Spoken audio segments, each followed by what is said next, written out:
नहमदुहु व नसल्ली अला रसूलिहिल करीम अम्मा बाद फ़अऊज़ु बिल्लाहि मिनश शैतानिर रजीम बिस्मिल्लाहिर रहमानिर रहीम।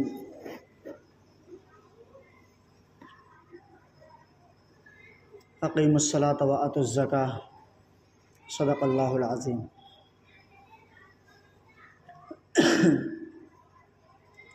मोहतरम बुज़ुर्गों, अज़ीज़ साथियों, अल्लाह तबारक व तआला के कलाम मजीद में से पारे 1 सूरत नंबर 2 और रुबा नंबर 1 में से जो आयत तिलावत की गई है अक़ीमुस्सलात व आतुज़ ज़काह, इस आयत का मतलब है कि अल्लाह तबारक व तआला अपने बंदों से कहते हैं कि मेरे बंदों नमाज को कायम करो। और कुरान करीम के 30 पारे हैं। कुरान करीम के अंदर 114 सूरतें हैं, 611 सफ़हात हैं, 6666 आयतें हैं। इतने बड़े कुरान करीम के अंदर अल्लाह तबारक व तआला ने कहीं नमाज को पढ़ने के लिए हुक्म नहीं फरमाया। जहाँ भी हुक्म दिया फरमाया नमाज कायम करो, अक़ीमुस्सलाह, ये नमाज कायम करो। इसका क्या मतलब है कि नमाज पढ़ना अलग चीज़ है और कायम करना अलग चीज़ है। कायम करना कहते हैं, कायम के माने ठहरना, आराम करना, कि नमाज को ठहर ठहर कर आराम से पढ़ो। इतनी जल्दी ना हो कि हरूफ का ही पता ना लगे, इतनी ताख़ीर ना हो कि पीछे वाले जो ज़रूरी काम से लगे हुए जमात में वो परेशान हो जाएं, यानी दरमियानी रफ्तार। अक़ीमुस्सलाह। और इसी के साथ आगे फरमाया व आतुज़ ज़काह, और ज़कात अपने मालों में से देते रहा करो। आजकल हम तो नमाज पढ़ना भी दीन नहीं समझते। पहला दौर तो ये था कि लोग कम से कम नमाज को पढ़ना दीन समझते थे। आज तो नमाज पढ़ना भी दीन नहीं रहा। और ज़कात देना तो फिर बड़ी बात है। ज़कात देना तो अपने माल में से कुछ ना कुछ हिस्सा निकलना होता है, जो बज़ाहिर हमें ये नज़र आता है कि हमारा माल कम हो रहा है। लेकिन ज़कात देने से, अल्लाह के रास्ते में सदका, फितरा, हदिया, इमदाद करने से, किसी गरीब की मदद करने से, अपने भाई, अपने पड़ोसी, अपने रिश्तेदार को कुछ हदिया देने से कभी माल कम नहीं हुआ करता। अलबत्ता वक्ती तौर पर लगा करता है, कुछ कम है। वक्ती तौर पर तो लगता है कम है, लेकिन अल्लाह के रास्ते में अगर खर्च किया जाए तो बज़ाहिर वो बढ़ता है। उस माल में बरकत होती है। वो माल चोर वगैरह से महफूज हो जाता है। वो माल परेशानी और मसाइब से महफूज हो जाता है। उस माल की वजह से इंसान के घर में, इंसान के ऊपर बलाओ, मुसीबत और बीमारियां आना ज़्यादातर बंद हो जाती हैं, जब इस माल को अल्लाह के रास्ते में खर्च करके अल्लाह का रास्ता इसमें से निकाल के इस माल को पाक कर लिया जाता है। लेकिन हमारे यहाँ तो नमाज का तो बहुत दूर की बात है, ज़कात का भी हमारे यहाँ सबूत नहीं है। सिर्फ सदका फितरा रह गया। सदका फितरा रह गया, वो भी 100 में 99% हमारे यहाँ ऐसे लोग हैं कि फितरे को भी सिर्फ यही समझते हैं कि 1.25 किलो गेहूँ देना ही फितरा है। जबकि ये फितरा जो है अरब वालों के यहाँ सबसे कीमती फितरा था, और यहाँ के हिसाब से तो हमारे यहाँ तो सबसे कम कीमत में ये बनता है। वरना किशमिश भी हैं, खजूर भी हैं, जो भी हैं, जो इंसान का फितरा दिया जाता है रमज़ान शरीफ में। लेकिन अल्लाह तबारक व तआला के जो मैंने इरशाद फरमाया कि अक़ीमुस्सलात व आतुज़ ज़काह, के नमाज को कायम करो। किसी शायर ने कहा था कि कच्ची हैं मस्जिदें तो पक्के हैं नमाजी, और आज पक्की हैं मस्जिदें तो कच्चे हैं नमाजी। कल वो वक्त था कि मस्जिदों में नीचे रोड़ी पड़ी हुआ करती थी, नीचे मिट्टी हुआ करती थी। मस्जिद नबवी में बारिश होती थी तो कीचड़ हो जाया करता था, लेंटर नहीं हुआ करते थे, खजूर की छालें पड़ी हुआ करती थी छतों पर, छप्पर के फूस हुआ करते थे छतों पर। लेकिन नमाजी पंजवक्ता और पक्के नमाजी थे, सच्चे नमाजी हुआ करते थे। आज हमारी मस्जिदें माशाल्लाह बहुत उम्दा होती जा रही हैं, लेकिन नमाजी कमज़ोर होते जा रहे हैं। और अल्लाह के रसूल सल्लल्लाहु अलैहि वसल्लम ने फरमाया कि एक वक्त आएगा कि लोग अपनी मसाजिद को ये सोचकर इस नियत के साथ बनवाएंगे कि हमारी मस्जिद तो फलानी जगहों से अच्छी हो जाएगी, हमारी मस्जिद तो बहुत आला शानदार लगेगी, तो समझ लेना कि यह क़यामत की निशानियों में से निशानी है कि लोग इसको फ़ख्र समझने लगेंगे। मस्जिद का जो असल मकसद है वो सजदे कर करके नमाज पढ़ के इसको आबाद करना, वरना मस्जिद के दरो दीवार हमें बद्दुआएं देती हैं, मस्जिद के दरो दीवार हमसे गिला करते हैं कि इन्होंने अल्लाह ताला इन्होंने बना के तो हमें रख दिया, मस्जिद तो बना दी शब भर में ईमान की हरारत वालों ने, मस्जिद तो बना दी एक रात में ईमान की हरारत वालों ने, मन अपना पुराना पापी है बरसों में नमाजी बन न सका। कि जैसा हमें मस्जिद बनाने में ध्यान है वैसे ही नमाज का पढ़ना असल है, वरना मस्जिद का बनाना हमें बख्शिश के लिए काफ़ी नहीं हो जाएगा। नमाज पढ़ी या नहीं पढ़ी ये सवाल अल्लाह के यहाँ ज़रूर होगा। सबसे पहले सवाल नमाज का होगा। फरमाया अल्लाह के रसूल सल्लल्लाहु अलैहि वसल्लम ने कि नफलों का ज़ख़ीरा भी अपने पास रखो। पूछा क्यों? फरमाया कि इसलिए कि जब फ़राइज़ में कुछ कोताही होगी, नमाज के फ़राइज़ में कुछ कमी होगी, तो ये नमाज के जो नफिल होंगे इन नवाफिल से पूरी कर दी जाएंगी, और जब नमाज मुकम्मल उतर जाएगी तो बाकी तमाम इबादत मुकम्मल उतरती जाएंगी, और नमाज में ही कमी रह गई तो फिर इल्ला माशाअल्लाह क्या जवाब अल्लाह के यहाँ बनेगा हमसे। इसलिए नमाज दीन के अंदर सबसे अहम सतून है। मन तरक सलात मुतअम्मिदन फ़क़द कफ़र, कि जिसने नमाज छोड़ दी वो कुफ्र के करीब चला गया। नमाज छोड़ने को कुफ्र के करीब जाना बतलाया, कुफ्र की दहलीज पर जाना बतलाया, नमाज का छोड़ना कुफ्र के दरवाजे पर खड़ा हो जाना बताया। इमाम शाफी इमाम मालिक रहमतुल्लाह अलैह फरमाते हैं कि जिसने नमाज ना पढ़ी वो काफिर हो गया। आपने एक वाक़या सुना होगा कि एक दफ़ा शैतान एक काम कर रहा था, एक आदमी किसान खेत में हल चला रहा था, शैतान आया उसके साथ उसका काम करने लगा। पूरा दिन उसने काम किया, काम करने के बाद रात में घर वापस आया, शाम के टाइम उसने खाना खाया, शैतान ने भी उसके साथ खाना खाया। जब शैतान ने खाना खा लिया, उसने भी खाना खा लिया, तो शैतान उसके घर से जाने लगा। उसने कहा भाई तू कौन है? तू तो मेरा बहुत करीबी दोस्त है, तू तो मेरा बड़ा प्यारा दोस्त है कि मैं तुझे जानता भी नहीं, तू मुझे जानता भी नहीं, तूने पूरे दिन मेरी मदद की है, अब तू कहाँ जा रहा है? तू मेरे साथ खाना खाया है, रात में मेरे यहाँ मेरे घर पर सो और आराम कर, और सुबह में तुझे जहाँ सफ़र करना है चले जाना। तो शैतान ने कहा मैं तुम्हारे यहाँ आराम नहीं कर सकता। कि क्यों? कि शैतान ने कहा तुम मुझे पहचानते नहीं मैं कौन हूँ? तो उसने कहा मैं नहीं पहचानता आप कौन हो। तो शैतान ने कहा मैं इब्लीस हूँ। तो उस बंदे ने कहा कि आखिर तुम इब्लीस हो और शैतान तो किसी की मदद नहीं क्या करता, शैतान तो अच्छा काम नहीं क्या करता, तुमने पूरे दिन मेरे साथ इतनी मेहनत मजदूरी की, मेरी मदद की, आखिर वजह क्या है? और तुम अब मेरे पास से क्यों जाना चाहते हो? मैं तो तुम्हें आराम से अपने घर पर सुलाऊंगा, बहुत बेहतरीन बिस्तर दूंगा और तकिया तुम्हारे सर के नीचे लगाऊंगा, तुम तो इतने मेहमान हो और तुम कहते हो शैतान आखिर वजह क्या है, इतनी रात में जा क्यों रहे हो? तो शैतान ने कहा कि तुम नहीं जानते कि मैंने एक सजदे का इनकार किया था।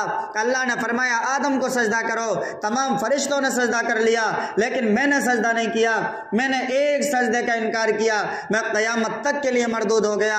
और तुमने आज मेरे सामने दिन में कितने सजदों का इनकार कर दिया, 5 नमाजें तर्क कर दी, कहीं तुम्हारी वजह से अज़ाब मेरे ऊपर न उतर आए। शैतान कह रहा है बंदे से कहीं तेरी वजह से अज़ाब मेरे ऊपर न उतर आए। आज हमारी नमाजों की नमाजें गायब हैं, कितने सजदों का इनकार हमारे यहाँ हो रहा है, हमें फिक्र कोई नहीं।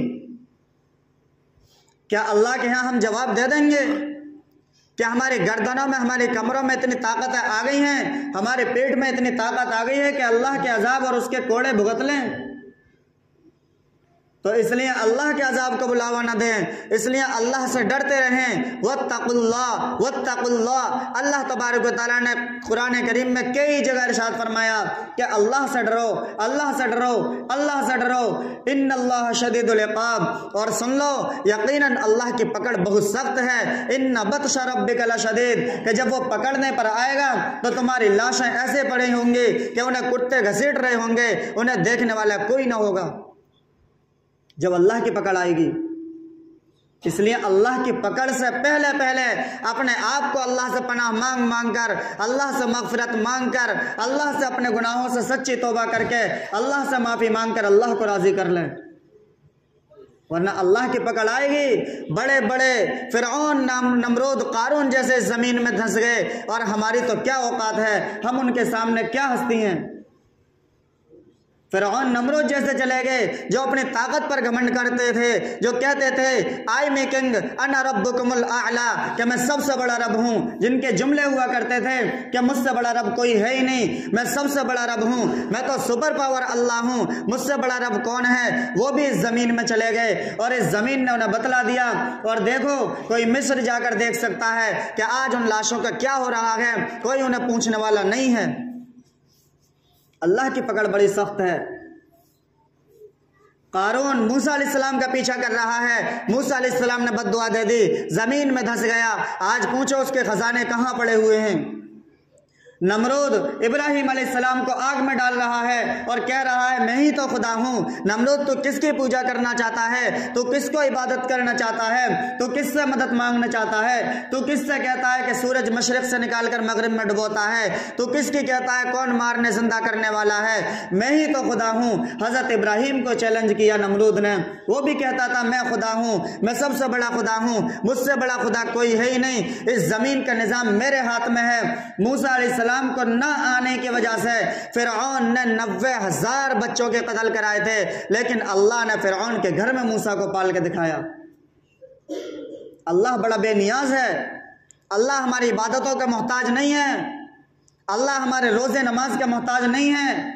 हम अगर रोज़ा नमाज करेंगे और इबादत अल्लाह की करेंगे तो हम अपने फ़ायदे के लिए कर रहे हैं, हमारे इबादत से अल्लाह की शान नहीं बढ़ती। और हम अगर गुनाह करने पर आ जाएं तो अल्लाह की शान में कमी नहीं आएगी। हम गुनाह करेंगे हमारा नुकसान, हम नेक काम करेंगे हमारा फ़ायदा, हमारा फ़ायदा, हमारा फ़ायदा है, अल्लाह का कोई फ़ायदा नहीं। और अल्लाह ने हमें हमारे फ़ायदे के लिए जा बजा फरमाया। और अल्लाह की शान तो देखिए, अल्लाह ने किसी गरीब के ऊपर कभी हुक्म लगाया है ज़कात दो? किसी गरीब से अल्लाह ने फ़कीर से कहा है कि हज करके आओ? नहीं। अगर अल्लाह ने पैसा दिया है तो ज़कात फ़र्ज़ है, अल्लाह ने पैसा दिया है तो हज फ़र्ज़ है, नहीं दिया तो अल्लाह ताला नहीं सवाल करते, अल्लाह ने दिया है तो अल्लाह सवाल करते हैं। आज हमारे जहेज़ तो लाखों के बनते हैं, लेकिन हज के लिए हमारे पास पैसे नहीं होते। अगर कोई मशवरा दे भी दे तो कहते हैं मैंने तो अपनी बेटी की शादी के लिए इकट्ठे किए हैं, आप कह रहे हो हज करिया सब ख़त्म कर दूं। और फिर उधर वो दामाद जो बैठा है वो भी फ़कीर भिखारी बना हुआ बैठा है, वो भी ये नहीं कहता कि मेरे होने वाले ससुर साहब, मेरे होने वाले अब्बा जान, आपके पास इतना पैसा है, आप मुझे जहेज़ ना दीजिए, आप अपनी बेटी को जहेज़ ना दीजिए। मैं पहले भी रोटी खाता था, अब भी मैं रोटी खाऊंगा, मैं पहले भी पलता था, अब भी मुझे अल्लाह खिलाने वाला है, पहले भी मुझे अल्लाह खिलाता था, अब भी मुझे अल्लाह खिलाएगा।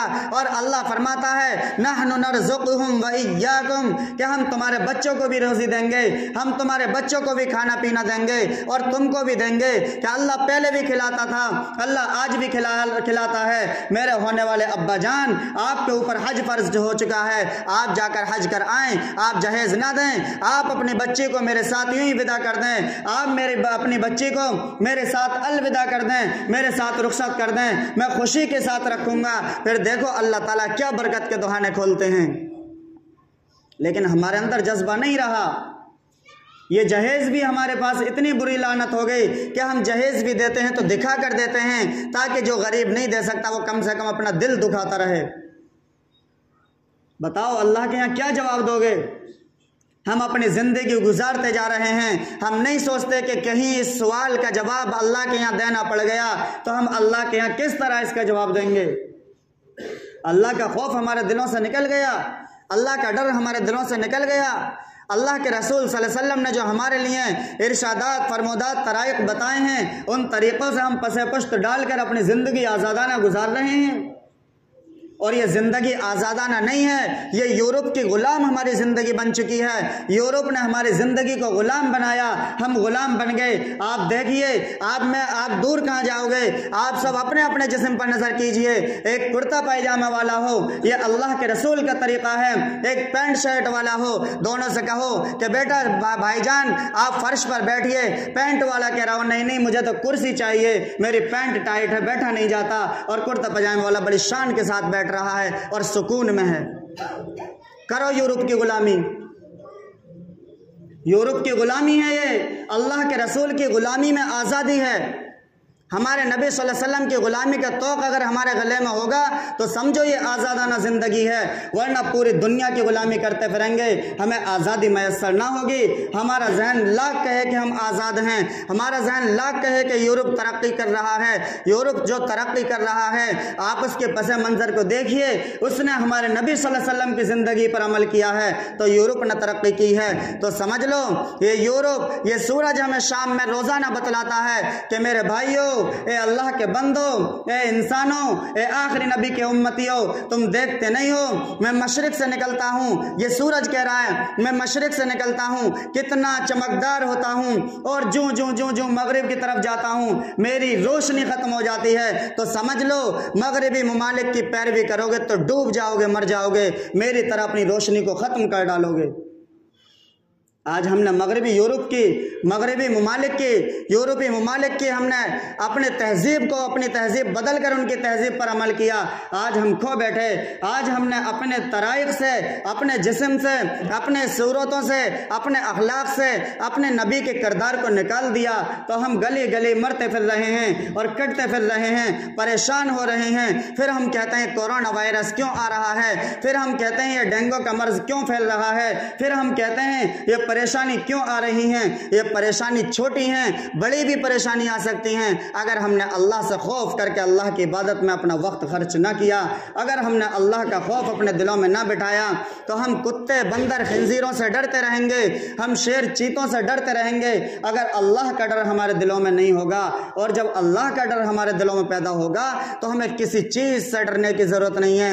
आप देखते नहीं हैं कि मुसलमान कल भी थे और मुसलमान आज भी हैं, मुसलमान हमारे सहाबा भी थे, मुसलमान हम भी हैं। अपने सहाबा की ज़िंदगी को देखें और हम अपनी ज़िंदगी को देखें। सहाबा की ज़िंदगी में कौन सी ऐसी मुसीबत आती है जो उनको परेशान करके फेंक देती हो, और आज हमें छोटी से छोटी मुसीबत हमारी ज़िंदगी का चैन और सुकून छीन लेती है। क्या उनके पास औलादा नहीं थी? क्या उनके पास बीवी बच्चे नहीं थे? क्या वो ज़िंदगी नहीं गुजार रहे थे? उनके पास भी हमारे इन्हीं नबी सल्लल्लाहु अलैहि वसल्लम का तरीक़ा था। उनके पास, सहाबा के पास भी यही कुरान करीम था, वो भी इसी पर अमल करते थे। आज हम भी इसी पर अमल करते हैं, लेकिन फ़र्क इतना है वो कुरान को, वो अपनी मर्जी को कुरान की मर्जी के मुताबिक बदलते थे। आज हम कुरान को अपनी मर्जी के मुताबिक बदल लेते हैं। कल उनका तरीक़ा था, कल उनकी ज़िंदगी थी। वो देखते कि कुरान जब उतरता तो अपने माहौल को, अपनी ज़िंदगी के अमाल को कुरान की ज़िंदगी के मुताबिक तब्दील कर लेते थे। आज हमें दिखता है कि मैं तो इस पर अमल नहीं करता, फिर इसको बताना छोड़ दो, कहीं आवाम यूँ ना कहे हज़रत आप तो अमल करते हुए नज़र नहीं आते, इसलिए इसको बताना ही छोड़ दो। कुरान का हुक्म ही हमारे यहाँ चेंज हो जाता है, आज हदीस का फरमान हमारे यहाँ चेंज हो जाता है। तो आज जो शरीयत है वो सिर्फ अपनी मर्जी की है, कुरान और हदीस से उसका कोई ताल्लुक नहीं है। और ये शरीयत जब तक शरीयत कामिल नहीं बन सकती जब तक कुरान और हदीस के मुताबिक फैसला ना हो, वरना हम लाख चिल्लाते रहें कि हम मुसलमान हैं, हम लाख कहते रहें हम इस्लाम वाले हैं, हम लाख कहते रहें हम ईमान वाले हैं, हम लाख कहते रहें कि आखिरी नबी सल्लल्लाहु अलैहि वसल्लम का कलमा पढ़ने वाले हैं, हमारा कहना, हमारा चिल्लाना, हमारा बोलना, हमारा कहना सुनना किसी काम नहीं आएगा अगर हमने सही मानों में अल्लाह के रसूल सल्लल्लाहु अलैहि वसल्लम की गुलामी का तोक अपने गले में ना डाला। आज देख लो, मैंने एक मिसाल दी है सिर्फ कि बैठ नहीं सकता यूरोप की गुलामी वाला, सही मानों में बैठ नहीं सकता। आप बैठा कर दिखा ले, सही मानों में नहीं बैठ सकता, कहता है मेरी पैंट टाइट है। सिर्फ एक बात मैंने कही है, वाकई पूरी ज़िंदगी पे गौर कर लिया जाए कि यूरोप की ग़ुलामी में कितना फ़ायदा है और यह कितना नुकसान है, और प्यारे हबीब सल्लल्लाहु अलैहि वसल्लम की ज़िंदगी में कितना फ़ायदा, कितना सुकून, इत्मीनान है।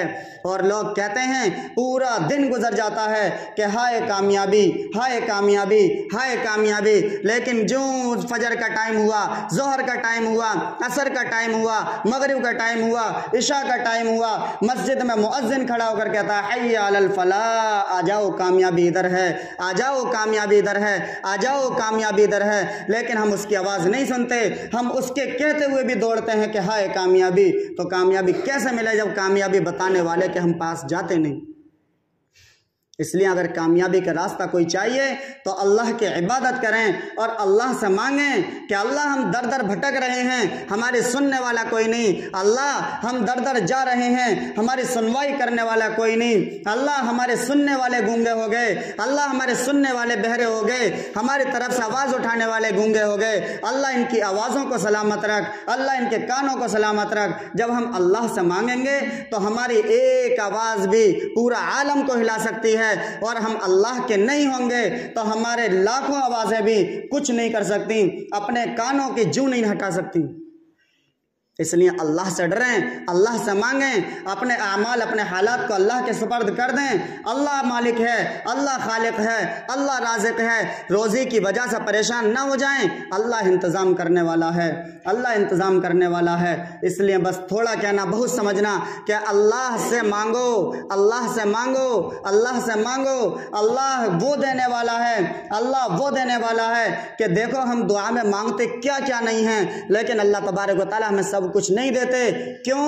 इस वजह से कि हम जो मांगते हैं उसमें से बाज़ी चीज़ें ऐसी होती हैं जो हमारे लिए फ़ायदेमंद नहीं होती, बेकार होती हैं, लेकिन अल्लाह हमें हमसे ज़्यादा समझते हैं तो अल्लाह हमें वो देते हैं जिससे फ़ायदा हो, हमसे नुकसान हटा देते हैं। बताओ अल्लाह इतना कारसाज, इतना बड़ा कारसाज हो जिसने हमें इतना अच्छा बनाया, और फिर तारीफ़ भी खुद फरमाई लक़द खलक़नल इंसान फ़ी अहसनि तक़वीम, ए मेरे बंदे मैंने तुझे सबसे बेहतरीन बनाया है। अल्लाह ने चांद को नहीं फरमाया बेहतरीन बनाया है, अल्लाह ने फरिश्तों को नहीं कहा सबसे बेहतरीन बनाया, फरमाया इंसान तुझे बनाया है। तो जिसको अल्लाह ने सबसे बेहतरीन बनाया हो, फिर अल्लाह ने प्लस तारीफ़ भी कर दी हो, तो हमको चाहिए हम अपने मामलात अल्लाह के सुपर्द कर दें। अल्लाह बेहतरीन जज है, अल्लाह बेहतरीन इंसाफ करने वाला है। अल्लाह ताला हमें इन बातों पर अमल करने की तौफ़ीक़ अता फ़रमाए और अल्लाह अपना खौफ हमारे दिलों में पैदा फ़रमाए। व आखिर दावाना अनिल हम्दुलिल्लाह।